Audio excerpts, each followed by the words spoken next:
ఎందుకు అరుస్తావు? ఇతను చెప్పింది అక్షరాల నిజం. నీ చెల్లి స్వయాన మా బావ చేత తాళి కట్టించుకున్న భార్య.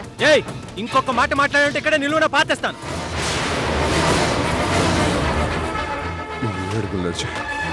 అగ్ని సాక్షిగా పెళ్లి చేసుకున్న నా భార్య తులసి, ఖుషి మా ఇద్దరికి పుట్టిన కూతురు.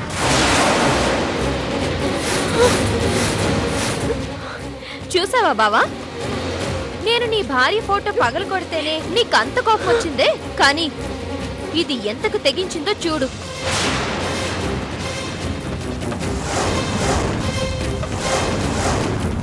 చంకలో బిడ్డని పెట్టుకుని నా మొగుడుతో కాపురం చేసి మరో బిడ్డని కడుపులో మోస్తుంది.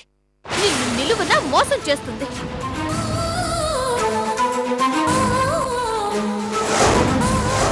తులసి, ఎందుకు ఇలా చేశావు?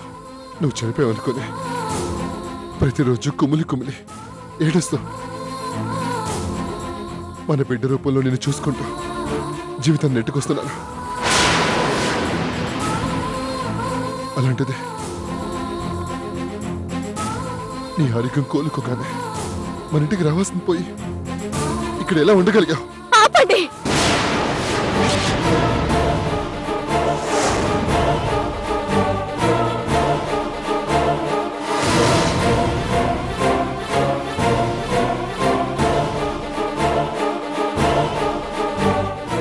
ఎవరు మీరు? నాకు మీకు సంబంధం ఏంటి? ఎందుకు ఇలా మాట్లాడుతున్నారు?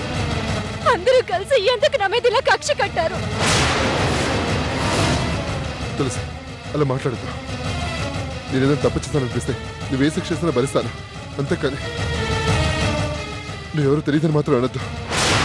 తెలుసు, అలా మాట్లాడు. విన్నావా? మీ అమ్మ ఏమంటుందో విన్నావా? నేనెవరో తెలియదంట.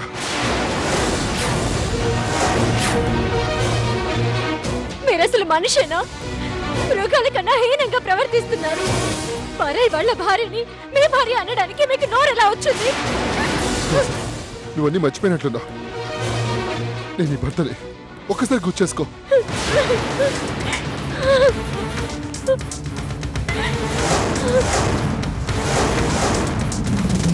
గుర్తు చేసుకోవడానికి మర్చిపోతే కదా బావా, అన్ని గుర్తుండే డ్రామాలు ఆడుతుంది. ఏమి గుర్తులేందే అయితే నీ కూతురు ఈవిడ గారి దగ్గర ఎందుకుంది? ఈవిడ గారిని అమ్మ అని ఎందుకు పిలుస్తుంది? కొన్ని నెలలుగా ఇద్దరు కలిసే ఉంటున్నారు. ఎందుకో తెలుసా? నా మొగుడంటే దీనికి మోజు.